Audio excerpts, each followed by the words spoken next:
Mulai ya, Pak ya. Bismillahirrahmanirrahim. Assalamualaikum warahmatullahi wabarakatuh.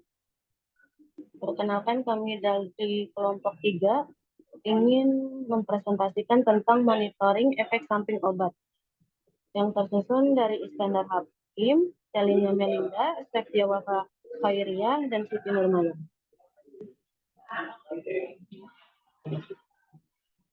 Next, Pak. Definisi MESO atau monitoring efek samping obat menurut Peraturan Menteri Kesehatan Nomor 72 Tahun 2016.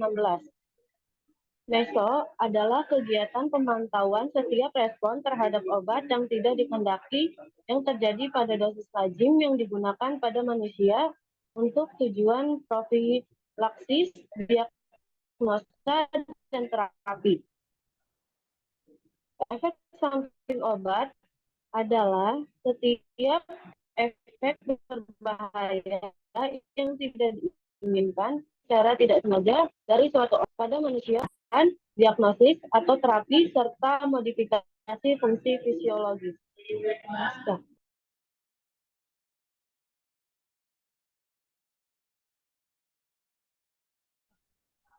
Tujuan MESO menemukan efek samping obat sedini mungkin, terutama yang berat, tidak dikenal, frekuensinya jarang. Yang kedua, menentukan frekuensi dan insidensi ESO yang sudah dikenal dan yang baru saja ditemukan. Yang ketiga, mengenal semua faktor yang mungkin dapat menimbulkan atau mempengaruhi angka kejadian ESO. Yang keempat, meminimalkan resiko kejadian reaksi obat yang tidak dikehendaki. Yang kelima, mencegah terulangnya kejadian reaksi obat yang tidak dikehendaki. Next.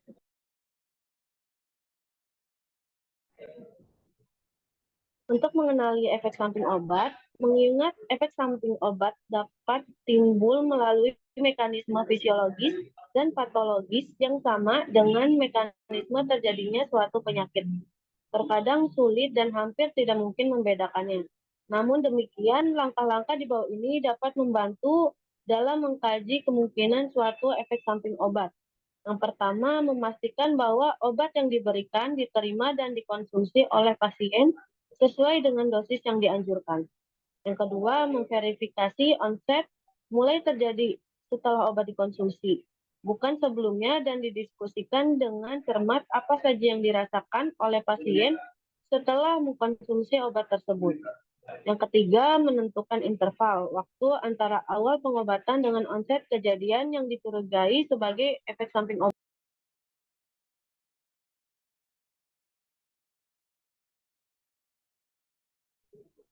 Selanjutnya, mengevaluasi efek samping obat yang dicurigai setelah menghentikan pemakaian obat atau menurunkan dosisnya, dan selalu mengawasi keadaan pasien. Jika memungkinkan, mulai kembali pengobatan dengan obat yang sama dan lakukan pengawasan keberulangan terjadinya apapun. Lalu menganalisa penyebab reaksi tersebut. Lalu yang terakhir, menggunakan literatur terkini dan relevan serta pengalaman sebagai profesional kesehatan mengenai obat dan efek samping obat, dan lakukan verifikasi apakah terdapat laporan sebelumnya yang menyimpulkan hubungan antara obat dengan ESO tersebut. Pusat Farmakovigilans atau MESO Nasional, Badan POM, merupakan sumber informasi yang dapat membantu untuk mengetahui informasi mengenai efek samping obat. Selain itu, industri farmasi yang memproduksi obat tersebut juga dapat menjadi rujukan untuk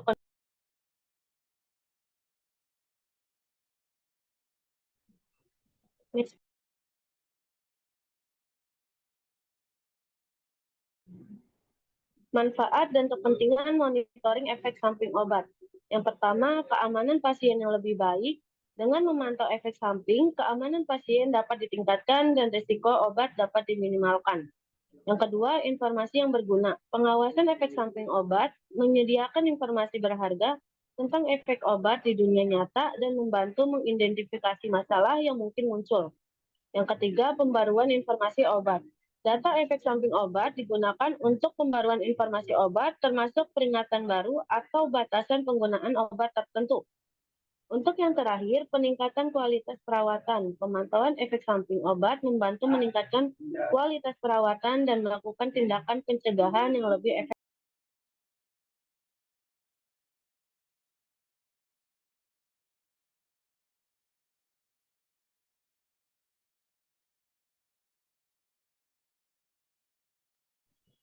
Reaksi obat yang tidak dikehendaki atau ROTD.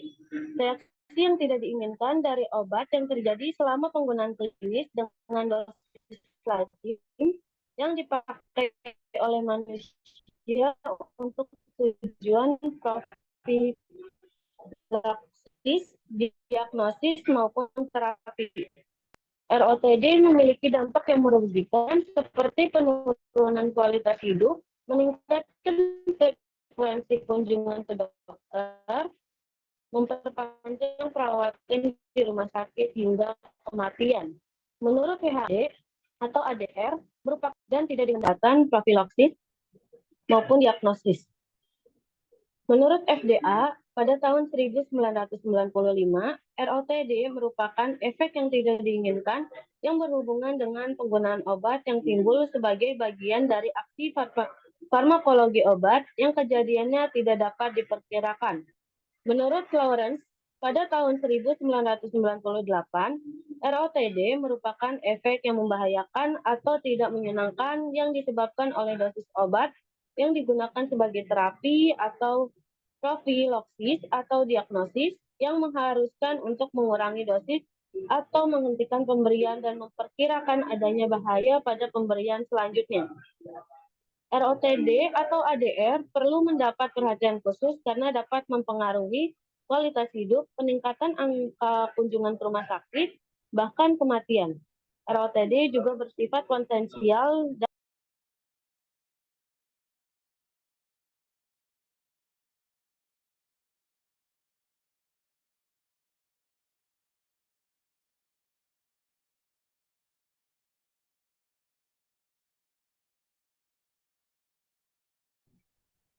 selanjutnya dilanjutkan oleh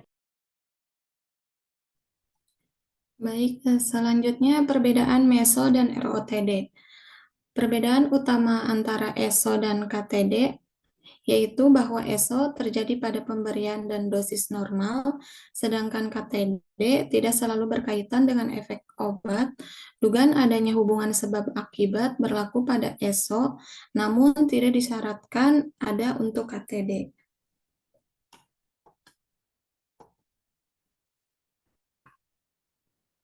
Peran farmasi dalam proses reaksi obat yang tidak diinginkan atau ROTD. Sebagai tenaga profesional terakhir sebelum obat diserahkan kepada pasien, sangatlah jelas bahwa farmasis mempunyai peranan yang penting dalam mencegah terjadinya ROTD. Untuk itu, diperlukan suatu pendekatan yang dapat dipakai untuk memeriksa secara teliti resep obat yang akan digunakan pasien, serta bagaimana farmasis dapat menanggapi gejala-gejala yang dikeluhkan pasien. Di samping itu, diperlukan juga diskusi dengan tenaga kesehatan yang lain serta partisipasi pasien, karena keterlibatan mereka akan sangat membantu dalam mencapai tujuan dalam memberikan layanan kefarmasian yang bermutu. Sebagai salah satu contoh dalam mencegah terjadinya ROTD, yaitu menghentikan pemberian penghambat adrenoseptor beta atau beta blocker bagi penderita asma karena dapat memperburuk asmanya, atau memberikan konseling agar pasien yang menggunakan obat-obat AINS agar diminum setelah makan untuk mencegah iritasi pada saluran cerna.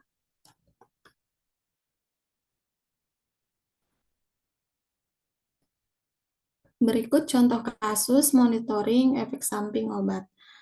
Nama pasien, Nyonya Ananda, ruangan Melati, umur atau BB atau TB 52 tahun, 50 kg, 150 cm, diagnosis diabetes mellitus dan GUT. Tanda atau gejala yang dicurigai yaitu mual, muntah, lemas, pusing, kelelahan, denyut jantung cepat, atau asidosis laktat, riwayat obat, metformin, allopurinol, investigasi, obat yang dicurigai, yang pertama, metformin, tanda dan gejalanya yaitu mual muntah, lemas pusing, kelelahan, denyut jantung cepat, atau gejala asidosis laktat. Referensinya DIH edisi 7. Kesimpulannya yaitu pasien Nyai A berdasarkan tanda dan gejala mengalami asidosis laktat yang merupakan efek samping dari obat metformin.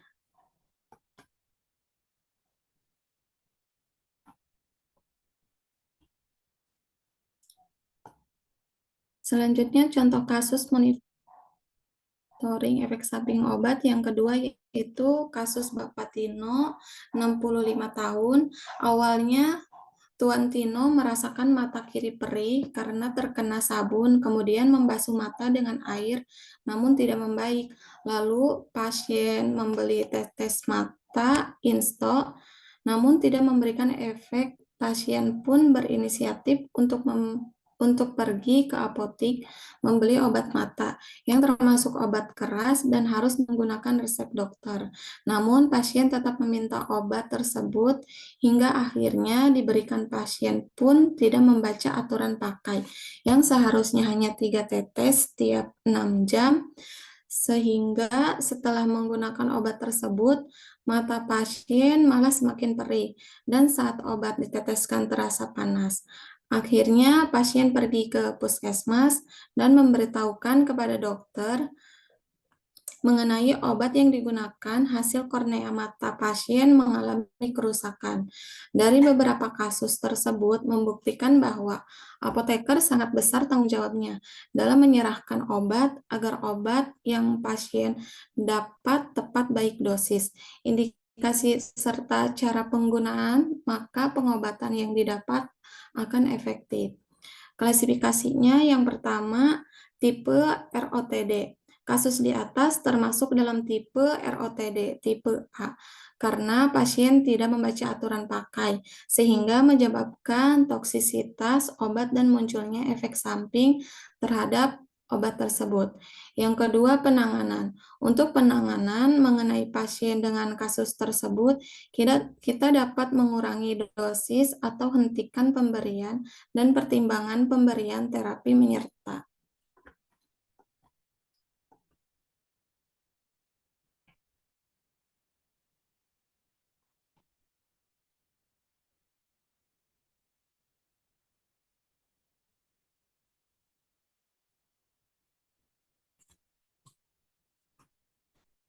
Mohon maaf Pak, sebentar dulu ya Pak.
Tadi sampai mana, Mai?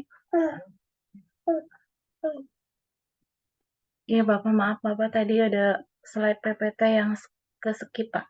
Jadi langsung ke slide akhir. Oh iya, oke. Iya, jadi gimana, Pak? Sally sama Hakim belum baca. Itu sampai slide berapa sih? Baru 8 ya? Tadi Totalnya udah, 32. iya tadi. Apa bisa diulang nggak, Pak? Lanjut aja boleh? Lanjut ya, Pak. Lanjut aja.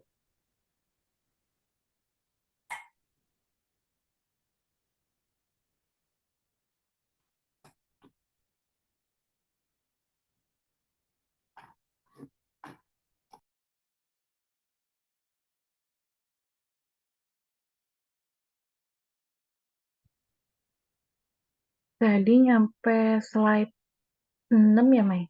Kayaknya nyampe slide 6.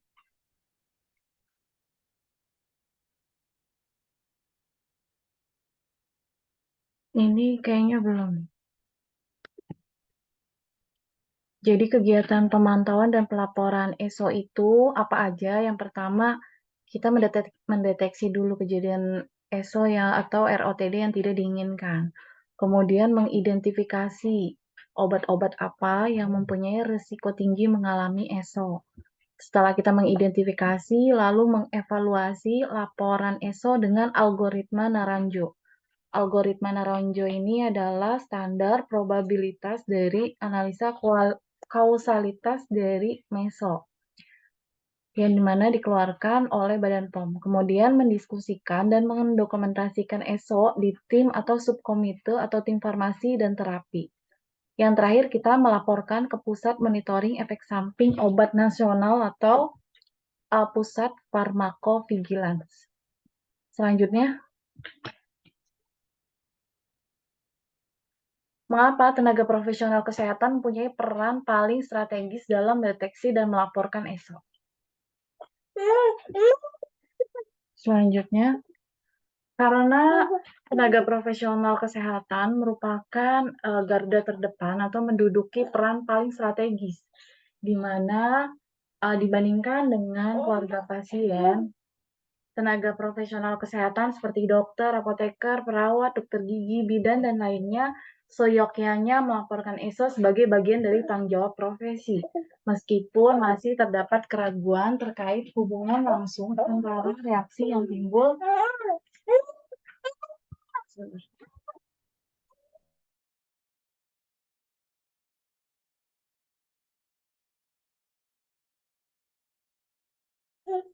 dengan obat yang diberikan atau digunakan pasien.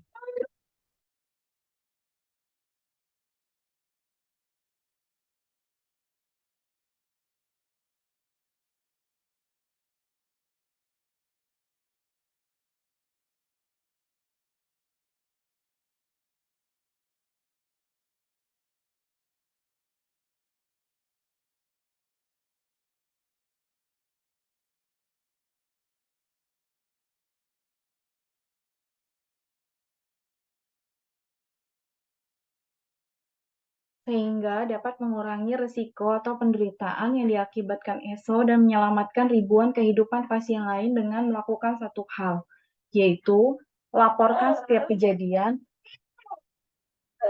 yang dicurigai sebagai efek samping obat. Selanjutnya disampaikan oleh Iskandar Hakim.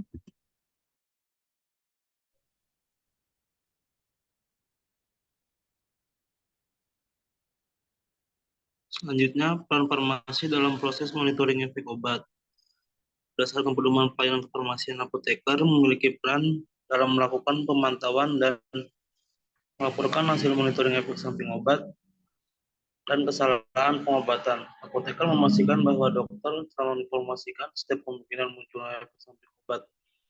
Efek samping yang muncul dapat dijadikan indikator mutu pelayanan dan monitoring efek samping obat harus menjadi bagian dari program pelayanan secara terus-menerus. Reaksi efek samping yang serius dan masalah terkait obat harus dilaporkan ke Badan POM.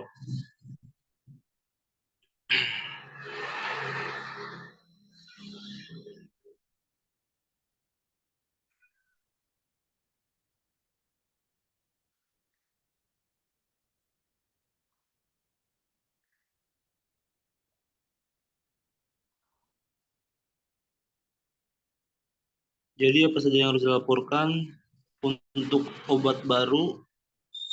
Laporkan seluruh efek samping obat atau ESO yang mencurigakan, termasuk ESO yang ringan. Di beberapa negara, obat masih dianggap baru hingga 5 tahun setelah izin edar disetujui. Untuk obat yang sudah lama beredar, laporkan seluruh ESO, terutama ESO yang diduga serius atau tidak terduga atau tidak biasa. Laporkan jika terdapat peningkatan frekuensi ESO yang sama. Laporkan semua ESO mencurigakan yang terkait dengan interaksi obat dengan obat dengan makanan, atau obat dengan suplemen kesehatan. Laporkan ESO yang terjadi pada kondisi khusus seperti penyalahgunaan obat dan penggunaan obat pada kehamilan dan selama menyusui. Laporkan ESO yang dicurigai berhubungan dengan penghentian suatu obat. Laporkan ESO yang terjadi karena overdosis atau medication error. Laporkan jika terdapat kurangnya efikasi atau kemanfaatan suatu obat, atau ketika terdapat kecurigaan terhadap cacat mutu produk obat.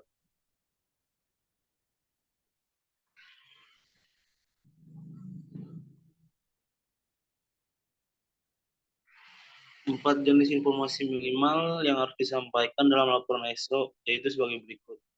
Yang pertama, pasien, identitas pasien, usia, dan atau tanggal dan tahun lahir, jenis kelamin, berat badan. Yang kedua, efek samping obat atau ESO.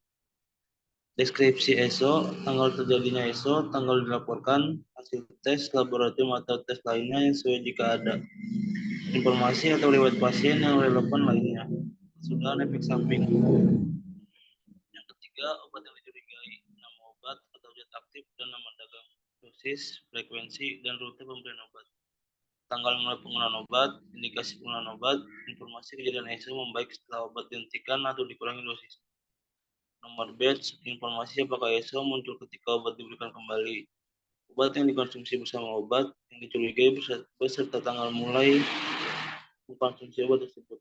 Yang keempat, pelapor, nama, alamat, dan nomor telepon, pekerjaan atau profesi.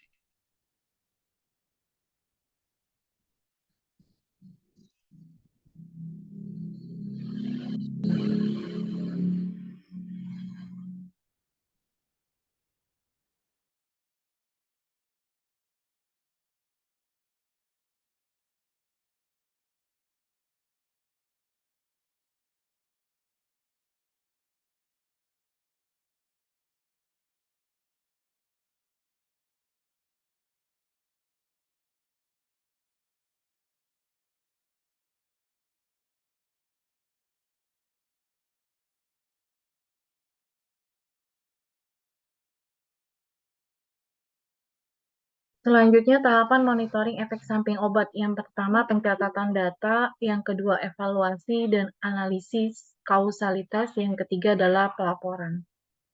Selanjutnya,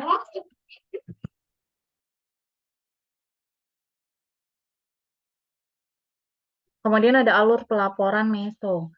Alur pelaporan yang pertama yaitu menyiapkan formulir MESO oleh petugas IFRS kepada petugas kesehatan, kemudian lakukan pemantauan oleh petugas kesehatan terhadap kemungkinan timbulnya efek samping obat yang dipergunakan dalam terapi pasien. Kemudian jika terdapat KTD atau ESO, maka petugas kesehatan melakukan pengumpulan data dan kemudian dicatat di formulir MESO. Pengumpulan data tersebut menyiapkan KTD atau ESO, sejawat tenaga kesehatan dapat menggali informasi dari pasien atau keluarga pasien untuk melengkapi informasi yang dibutuhkan. Selanjutnya, kemudian setelah mengisi formulir, maka melakukan analisa. Setelah itu mengirimkan laporan tersebut kepada Pusat Farmakovigilans atau MESO Nasional melalui aplikasi eMESO. Selanjutnya,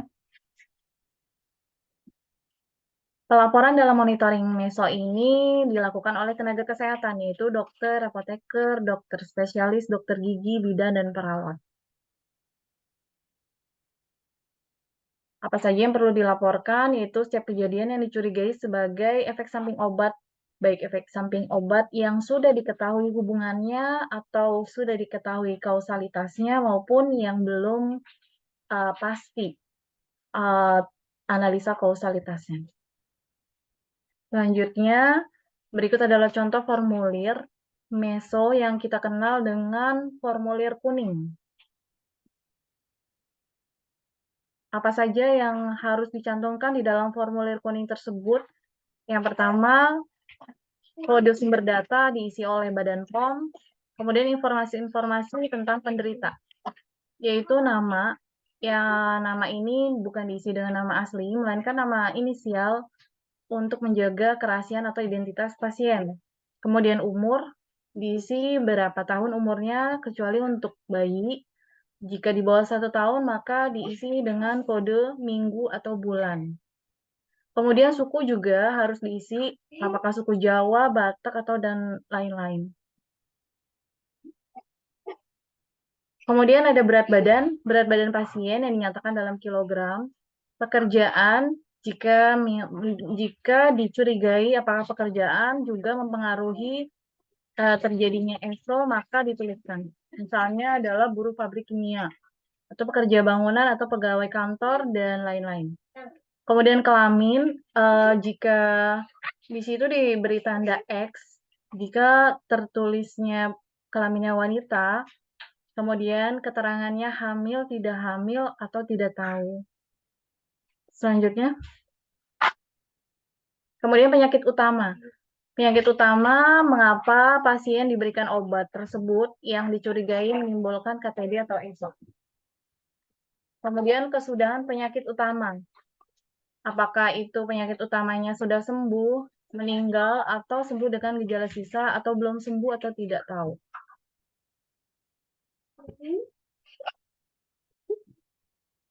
Kemudian penyakit atau kondisi lain yang menyertai. Misalnya dari riwayat ginjal, jantung, atau gangguan hati, alergi, dan lain-lain, itu dituliskan.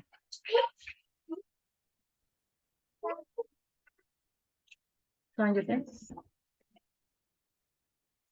Kemudian sesudah KTD atau ESO, seperti yang awal, yaitu kesudahan dari penyakit utama. Apakah penyakit utamanya itu sembuh, meninggal, atau sembuh dengan gejala sisa, belum sembuh, atau tidak tahu. Kemudian ada riwayat ESO yang pernah dialami, walaupun tidak berhubungan dengan KTD atau ESO yang timbul, atau beda kasus, tetap harus dituliskan riwayat ESO yang pernah dialami. Selanjutnya.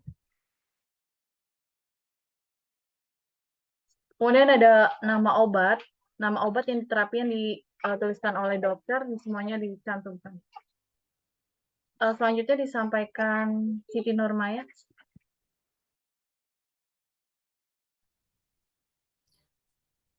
Untuk nama obatnya ditulis semua nama obat yang digunakan oleh pasien, baik yang diberikan dengan resep maupun yang digunakan atas inisiatif sendiri, termasuk suplemen obat tradisional yang digunakan dalam waktu yang bersamaan. Nama obat dapat ditulis dengan nama generik atau nama dagang. Apabila ditulis nama generik, diketahui nama pabrik atau industri farmasi dapat ditambahkan.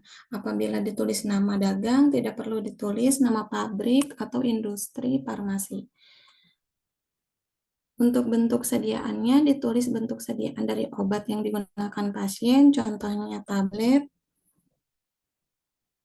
kapsul, sirup, suspensi, injeksi, dan lain-lain.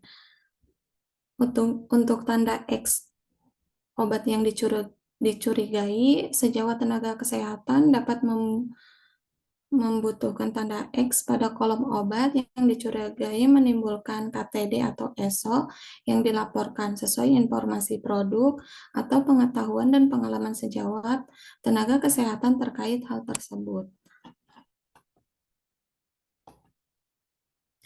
Selanjutnya, cara pemberian. Ditulis cara pemberian atau penggunaan obat oleh pasien. Contohnya yaitu oral, rektal, topikal, IP, IM, semprot, dan lain-lain. Dosis atau waktunya, dosis ditulis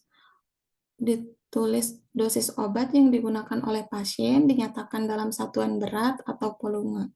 Waktunya ditulis waktu menggunakan obat oleh pasien dinyatakan dalam satuan waktu seperti jam, hari, dan lain-lain. Untuk tanggal mulanya ditulis tanggal dari pertama kali pasien menggunakan obat yang dilaporkan, lengkap dengan bulan dan tahun. Selanjutnya tanggal akhir ditulis tanggal dari kali terakhir pasien menggunakan obat yang dilaporkan atau tanggal penghentian penggunaan obat lengkap dengan bulan dan tahun. Untuk indikasi penggunaannya ditulis dengan penyakit atau gejala penyakit untuk maksud penggunaan masing-masing obat. Keterangan tambahannya ditulis semua keterangan tambahan yang kemungkinan ada kaitannya secara langsung atau tidak langsung dengan gejala KTD atau ESO yang dilaporkan. Misalnya kecepatan timbulnya ESO, reaksi setelah obat dihentikan, pengobatan yang diberikan untuk mengatasi ESO. Data laboratorium. Bila ada, ditulis hasil uji laboratorium, dinyatakan dalam parameter yang diuji dan hasilnya apabila tersedia.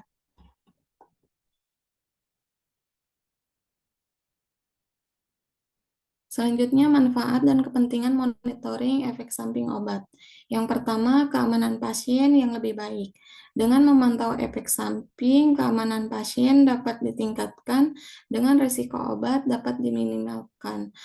Yang kedua, informasi yang berguna. Pengawasan efek samping obat menyediakan informasi berharga tentang efek obat di dunia nyata dan membantu mengidentifikasi masalah yang mungkin muncul.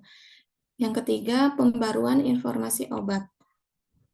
Data efek samping dapat digunakan untuk pembaruan informasi obat termasuk peringatan baru atau batasan penggunaan obat tertentu.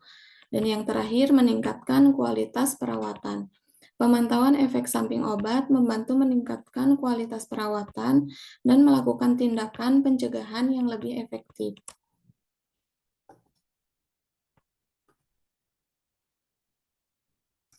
Reaksi obat yang tidak dikehendaki. Reaksi yang tidak dikehendaki diinginkan dari obat yang terjadi selama penggunaan klinis dengan dosis lazim yang dipakai oleh manusia untuk tujuan propilaksis yang diagnosis maupun terapi. ROTD memiliki dampak yang merugikan seperti penurunan kualitas hidup, meningkatkan frekuensi kunjungan ke dokter, memperpanjang perawatan di rumah sakit, hingga kematian. Menurut WHO, reaksi obat yang tidak diinginkan merupakan respon terhadap obat dalam dosis lazim yang berbahaya dan tidak dikehendaki baik pada pengobatan, propilaksis, maupun diagnosis. Menurut FDA, ROTD merupakan efek yang tidak diinginkan yang berhubungan dengan penggunaan obat yang timbul sebagai bagian dari aksi farmakologi, obat yang kejadiannya tidak dapat diperkirakan. Menurut Lawrence, ROTD merupakan efek yang membahayakan atau tidak menyenangkan yang disebabkan oleh dosis obat yang digunakan sebagai terapi atau pemberian dan memperkirakan adanya bahaya pada pemberian selanjutnya. ROTD atau ADR perlu mendapat perhatian khusus karena dapat mempengaruhi kualitas hidup, peningkatan angka kunjungan ke rumah sakit, bahkan kematian. ROTD juga bersifat potensial dan aktual.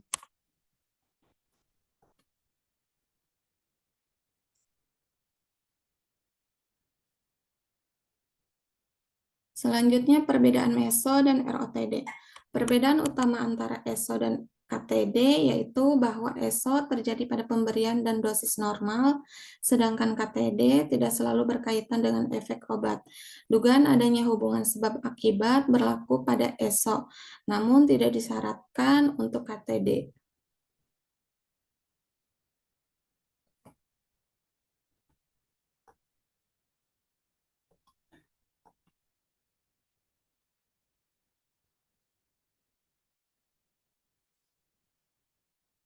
Peran farmasi dalam proses reaksi obat yang tidak diinginkan.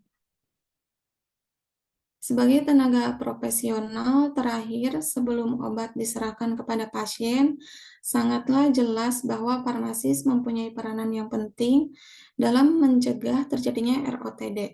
Untuk itu, diperlukan suatu pendekatan yang dapat dipakai untuk memeriksa secara teliti resep obat yang akan digunakan pasien, serta bagaimana farmasis dapat menanggapi gejala-gejala yang dikeluhkan pasien.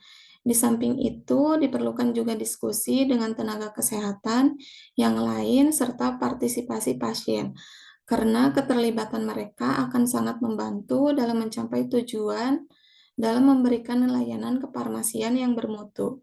Sebagai salah satu contoh dalam mencegah terjadinya ROTD, yaitu menghentikan pemberian penghambat adrenoseptor beta atau beta blocker bagi penderita asma karena dapat memperburuk asmanya atau memberikan konseling agar pasien yang menggunakan obat-obat AINS agar diminum setelah makan untuk mencegah iritasi pada saluran cerna.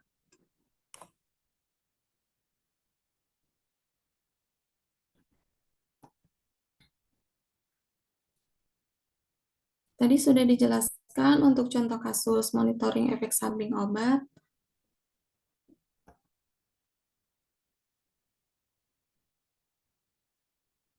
Dan untuk contoh kasus monitoring efek samping obat yang kedua pun sudah dijelaskan. Demikian presentasi dari kami. Kurang dan lebihnya kami mohon maaf. Wassalamualaikum warahmatullahi wabarakatuh. Waalaikumsalam warahmatullahi wabarakatuh. Ya, oke, terima kasih ya teman-teman sudah presentasi tentang MISO ya, monitoring efek samping dari obat-obatan ya. Nah, di MISO ini mungkin bisa stop share dulu. Yang lain ada pertanyaan? Kalau ada pertanyaan kita bahas dulu. Pernah mengalami efek samping obat? Ada yang pernah? Boleh share? Nggak pernah? Sehat-sehat semua? Saya Setelah minum obat? pernah, tapi nggak tahu Pak ini efek sampingnya apa bukan Pak. Gimana, Ara? Apa yang Saya terjadi? waktu SMK kelas 1 kalau nggak salah Pak, punya penyakit eksim. Nah, saya tuh nggak tahu obatnya apa Pak. Saya nanya-nanya, udah ketiga dokter saya datang dan dikasihnya itu salep uh, mikonazol Pak selama saya eksim. Jadi nggak sembuh-sembuh, nggak kering-kering. Kata teman saya, minum dexamethasone aja. Akhirnya saya beli Pak dexamethasone 1 strip. Diminumnya sehari 2 kali. Bener sih Pak eksimnya ngering. Tapi waktu malam itu Pak saya mau minum lagi. Habis minum jantung saya detaknya cepet sampai napas saya susah banget. Akhirnya bapak saya nelfon saudara saya yang dokter. Katanya saya dibilang, kau mah bisa-bisanya makan dexamethasone tiap hari. Katanya gituin Pak. Katanya itu efek samping dari dexamethasone. Kalau keseringan makan kayak gituan. Ya saya kan gatel ya Pak, daripada gatel ya saya minum aja Pak apa yang kata teman saya. Terus, setelah itu dan apa? Di stop hilang nggak? Di stop hilang Pak, Tapi tapi ya eksimnya balik lagi. terus habis itu apa terapinya untuk eksimnya? Habis itu saya sharing di Twitter, terus dikasih tahu sama teman saya, pakainya Cloderma. Setelah saya pakai Cloderma, bener Pak sembuh sampai sekarang nggak pernah kambuh. Oh, kalau derma salep ya? Iya Pak. Sebenarnya salepnya dari dexamethasone juga sih. Kortikosteroid juga ya.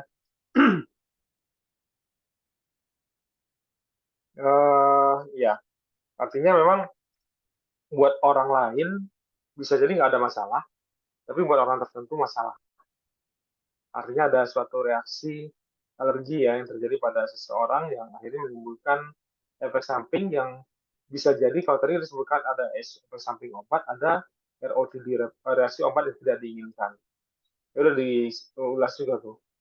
Dexamethasone itu efeknya sebenarnya dia kan kortikosteroid.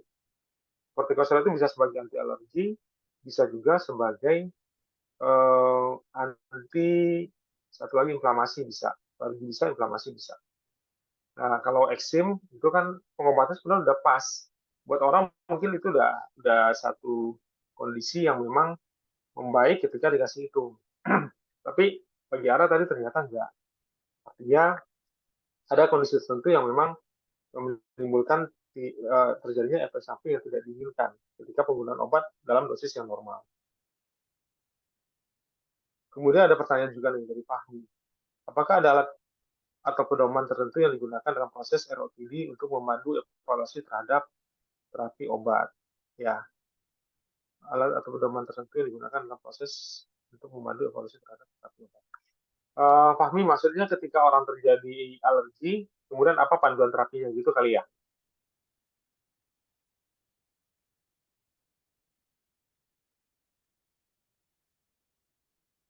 Oh, lagi nggak bisa langsung ngomong ya, nggak apa-apa. Nah, sebenarnya ketika seseorang terjadi suatu reaksi alergi ya, alergi atau suatu kondisi yang tidak diinginkan, itu ada SOP, ada panduan atau ada pedoman yang dilakukan terhadap orang tersebut. Ketika orang datang ke rumah sakit dengan gejala ternyata ada efek samping obat, ada ROTD, reaksi obat tidak diinginkan, ada reaksi alergi atau reaksi yang lain, itu ketika datang ke UGD terutama ya, itu dicek dulu kondisinya seperti apa. Kalau dia masih sadar, kemudian cuma reaksi gatal-gatal seperti biasa, itu mungkin yang biasa dilakukan hanya terapi-terapi yang digunakan untuk rawat jalan. Jadi kasih obat kortikosteroid juga, suntikan atau diberikan. Yang bahayanya itu ketika orang itu datang terjadi kondisi yang menyebabkan shock anafilaktik. Shock anafilaktik itu yang ditakutkan. Itu bisa menyebabkan terjadinya reaksi alergi yang parah, yang bisa meninggal dalam hitungan menit. Itu paling parah. Apa yang terjadi ketika orang reaksi alergi tersebut akan menyebabkan terjadinya hipotensi. Jadi tensinya tiba-tiba ngedrop, langsung turun. Nah, makanya ketika orang datang dengan reaksi alergi tersebut, dilihat apakah kondisinya sadar. Kalau sadar, bisa terapi rawat jalan. Tapi kalau udah kondisinya udah mulai ke shock, anafilaktik, itu langsung diberikan tindakan perawatan, plus juga ditambahkan dengan obat-obatan untuk memicu naiknya tensinya. Biasanya obat-obatan norepinefrin, ya, itu salah satu terapi yang atau dopamin, norepinefrin itu naik untuk menaikkan tekanan darahnya pada kondisi shock anafilaktik. Itu ada SOP atau panduan-panduan yang digunakan dalam terapi-terapi ketika orang-orang mengalami terjadi reaksi yang tidak diinginkan. Jadi pas dia datang ke UGD, itu langsung terapinya cepat segera gitu. Itu prosedurnya ada. Banyak prosedur-prosedur digunakan obat-obatan yang dari mulai oral sampai dengan obat injeksi itu diberikan untuk menangani terjadinya ROTD ini. Ya, gitu kurang lebih paham.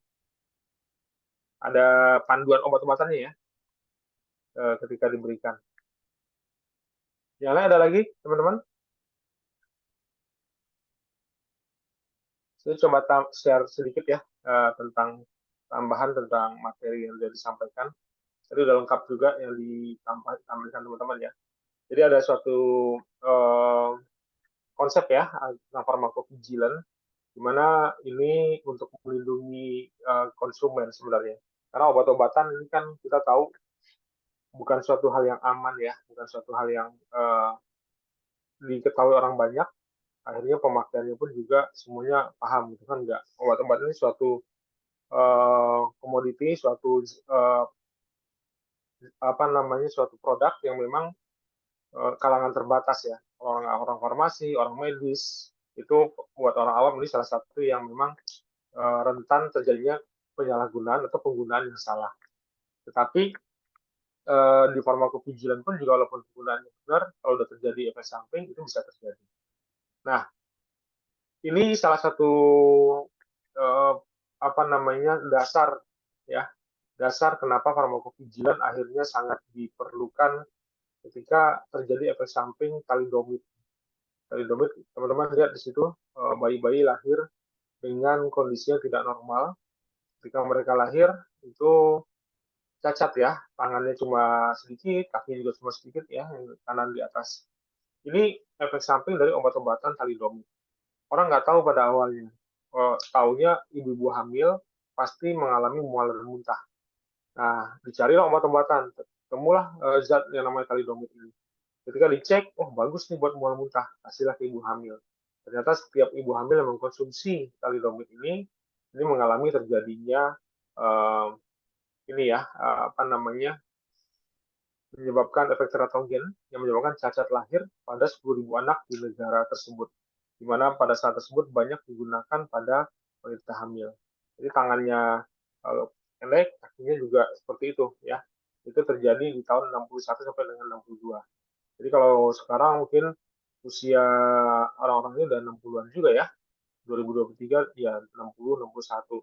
Itu banyak yang terjadi efek samping tersebut.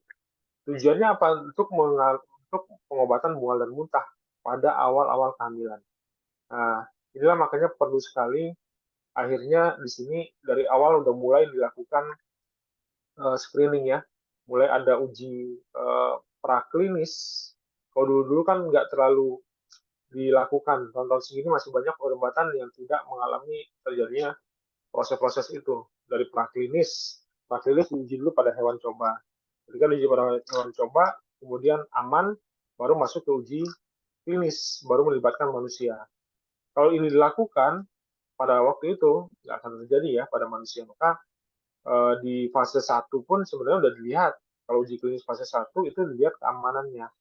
Kalau obat tersebut aman, digunakan pada orang sehat, nggak ada masalah apapun, kemudian baru digunakan pada orang yang fase kedua, baru yang mengalami kondisi tersebut, muntahkah ya atau apapun gejalanya, penyakitnya, baru diberikan kepada orang tersebut. Kita sudah oke, masuk ke tahapan ketiga dibandingkan dengan obat standar, baru obat tersebut akan dipasarkan ke masyarakat. Nah, semua obat-obatan yang ada saat ini itu masuk dalam fase 4, artinya post-marketing drug surveillance.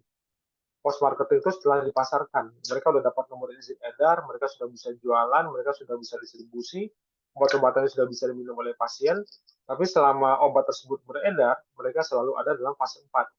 Kenapa? Karena dikhawatirkan sewaktu-waktu timbul efek samping yang tidak diinginkan dan sifatnya massal. Ternyata banyak orang-orang yang mengalami efek samping yang tadinya tidak dilaporkan. Akhirnya banyak obat-obatan tersebut yang ditarik setelah sekian tahun atau sekian puluh tahun beredar. Terakhir itu ada obat-obatan untuk analgetik ya, itu saya lupa namanya, sebagai analgetik tapi ditarik peredaran. Itu obatnya sudah dari tahun 7 bulan udah ada, ditariknya di tahun 2000-an awal. Berarti udah 30 tahun obat tersebut beredar, baru ditarik. Dia bisa hepatotoksik, menyebabkan kerusakan pada hati. Aduh, saya lupa nama obatnya ya. Itu salah satu contoh. Kemudian ada juga yang pernah ada efek samping seperti moxifloxacin. Itu pernah booming tuh ketika dia baru launching, itu sangat laku karena obat-obatannya sangat memiliki efek yang baik untuk mengatasi infeksi, terutama infeksi pada saluran kemih. Itu cepat banget, itu moxifloxacin. Tetapi setelah penggunaan sekian lama, kok banyak pasien-pasien yang mengalami kayak tadi ya, kayak Ara tuh ngerasa kok jantungnya debar-debar. Kemudian dicek, banyak pasien yang mengalami moxifloxacin itu jantungnya debar-debar. Kemudian dicek kok dari ritme EKG-nya juga kacau gitu ya ritmenya. Dan banyak, akhirnya bisa menyebabkan kerusakan pada jantung. Nah, makanya obatnya akhirnya dicari. Sampai sekarang udah nggak boleh lagi tuh beredar dengan namanya moxifloxacin. Makanya berhentinya sampai di levo, moxi sekarang ya. Kalau dulu sampai ke, bukan moxi, gatiploxacin. Gatiploxacin itu yang sampai ditarik. Kalau moxi sekarang itu yang terbaru. Ya. Itu salah satu monitor terhadap obat-obatan yang beredar. Nah, kalau dilihat dari istilah ya, pharmacovigilance, jadi ada medical pharmacon ya, obat-obatan, vigilant to keep watch, jadi semacam untuk monitoring secara ketatnya lah ya, dipantau terus, dideteksi untuk dilakukan penilaian, kemudian pemahaman terhadap obat tersebut, dan juga tujuan utamanya bagaimana terjadinya mencegah efek samping atau masalah lain terkait dengan obat. Jadi dari awal itu betul-betul sudah dipantau secara terus-menerus. Nah, kenapa farmakovigilance itu penting? Kenapa efek samping obat itu perlu dilihat? Karena obat tidak 100% aman. No drug is 100% safe. Ya. Kemudian kalau sudah terjadi sesuatu, biaya perawatan itu tinggi, mahal. Apalagi kalau sudah masuk ke ICU. Ketika orang-orang mengalami shock anafilaktik, itu di ICU bisa lama tuh. Bisa berhari-hari, ya berapa biaya yang akan dikeluarkan. Kemudian rasionalitas dan juga kepatuhan dalam penggunaan obat ini yang kadang-kadang bermasalah ya. Rasionalitas itu ada obat-obatan yang tidak rasional diberikan. Ada indikasi tapi tidak diberikan. Tidak ada indikasi tapi diberikan. atau gabungan beberapa obat yang nggak rasional, itu bisa terjadi. Dan buat pasiennya, kadang-kadang kepatuhan menggunakan obat juga bermasalah ya. Ada yang nggak patuh, ada juga yang patuh sekali. Patuh itu terlalu senang dengan posisi obat-obatan, seolah masalahnya akan selesai dengan obat-obatan. Saya dulu punya saudara tuh nanya, "Mas, ini obat Prokol buat demam bisa?" Bisa Prokol. Panadol bisa nggak? Oh bisa, Panadol bisa. Terus apalagi Diclofenac, pokoknya beberapa obat ditanya. Pikir dia tuh mau minum salah satunya, ini bisa, ini bisa, ini bisa. Dibeli semua.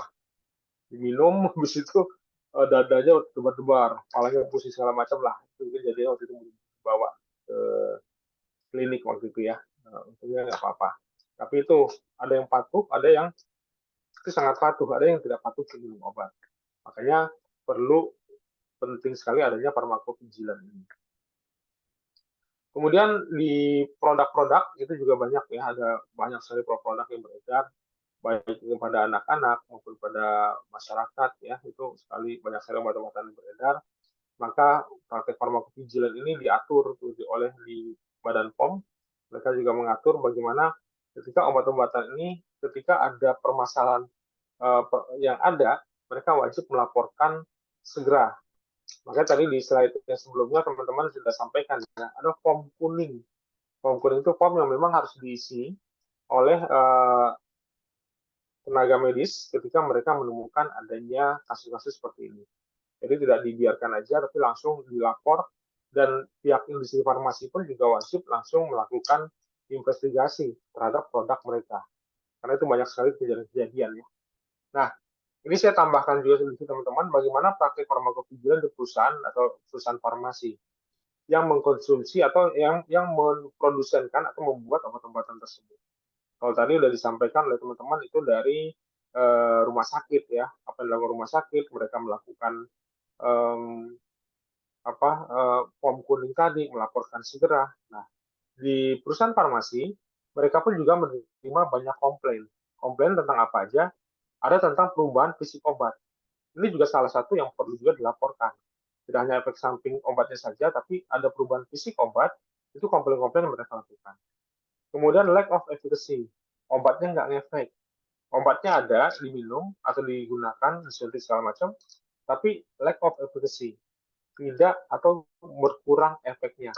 Ini yang pernah terjadi di beberapa obat-obatan yang sifatnya sebagai analgetik kuat pada pasien-pasien yang akan mengalami operasi sesar.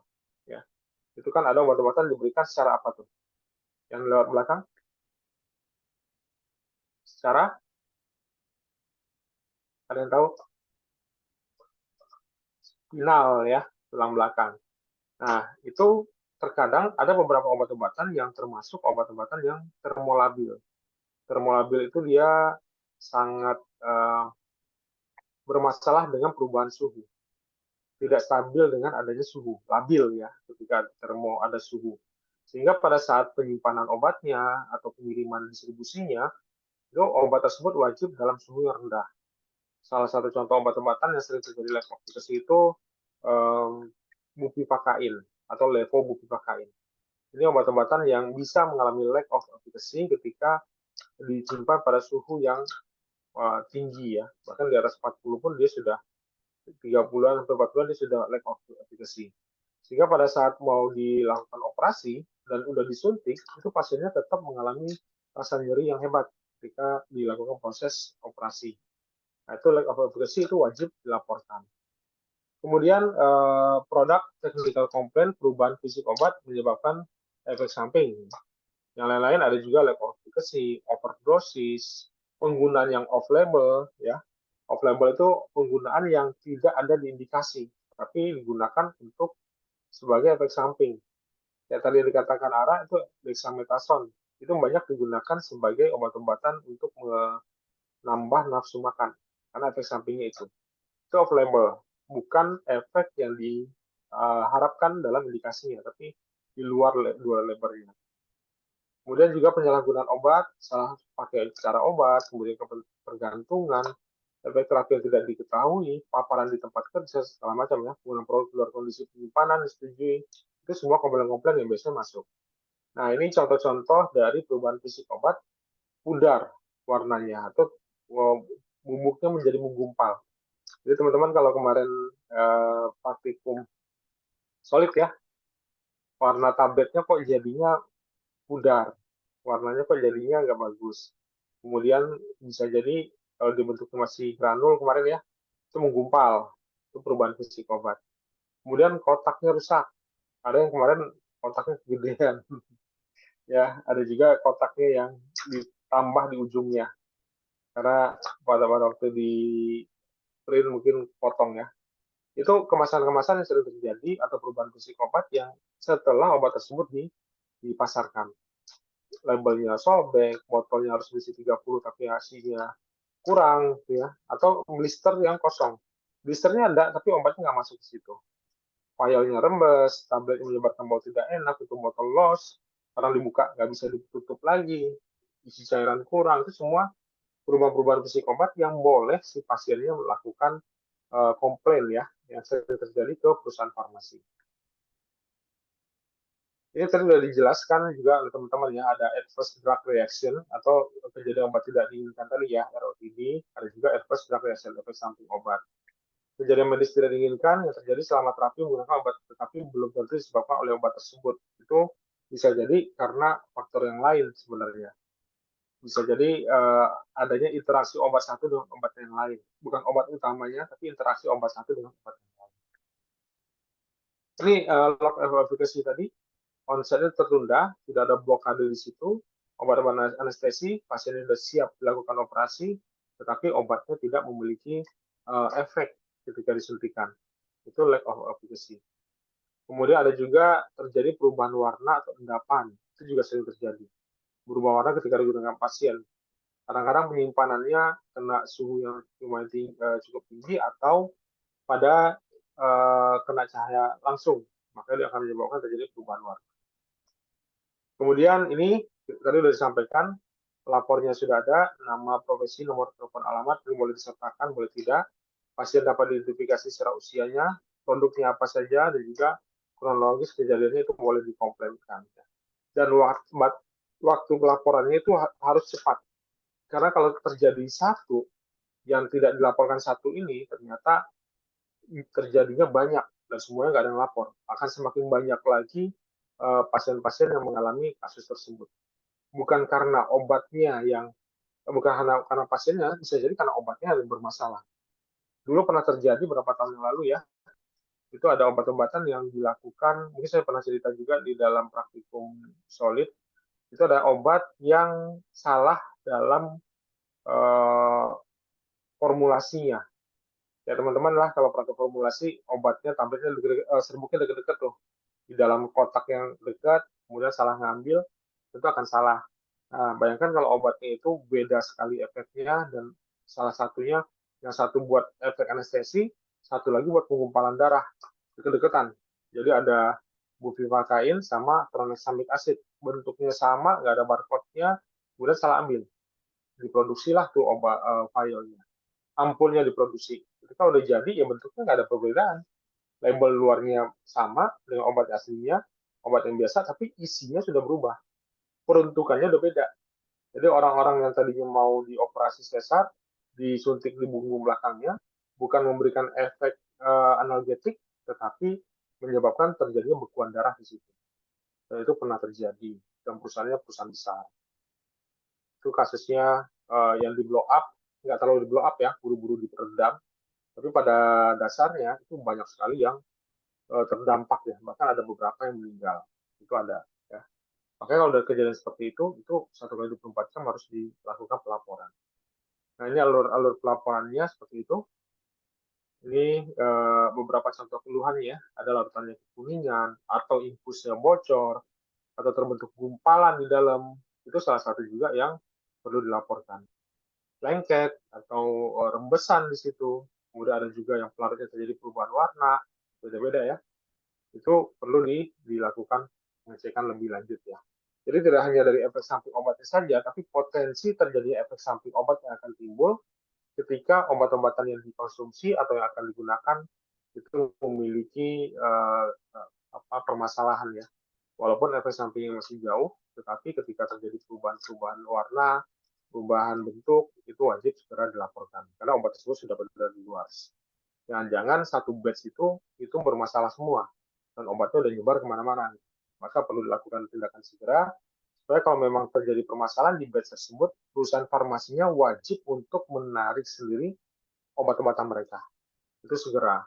Karena kalau semakin besar kejadiannya, semakin banyak risikonya, tentu mereka akan semakin rugi ya. Makanya langsung segera ditarik supaya obat-obatnya bisa dicek kembali apakah yang terjadi di situ. Ya.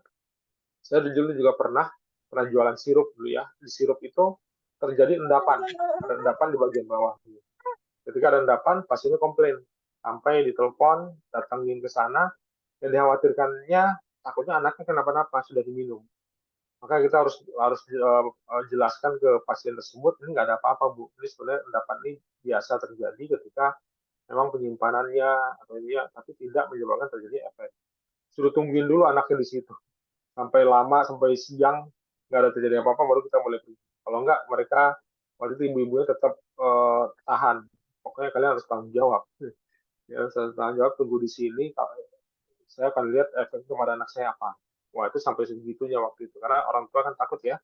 Ketika minum sirup, kemudian anak dilihat pada endapan dan tahunya setelah obatnya diminum. Langsung dia telepon produsernya, marketingnya waktu itu saya ke sana juga, dan disuruh tunggu sampai anaknya nggak apa-apa. Khawatir juga ya. Takutnya memang jangan kenapa-napa. Gitu.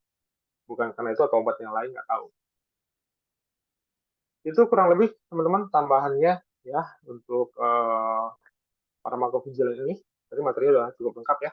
Ada pertanyaan tambahan mungkin?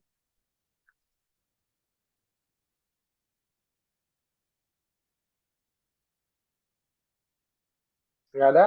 Cukup? Cukup ya?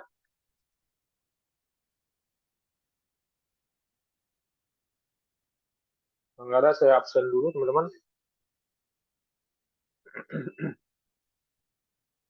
Iya, Ayu.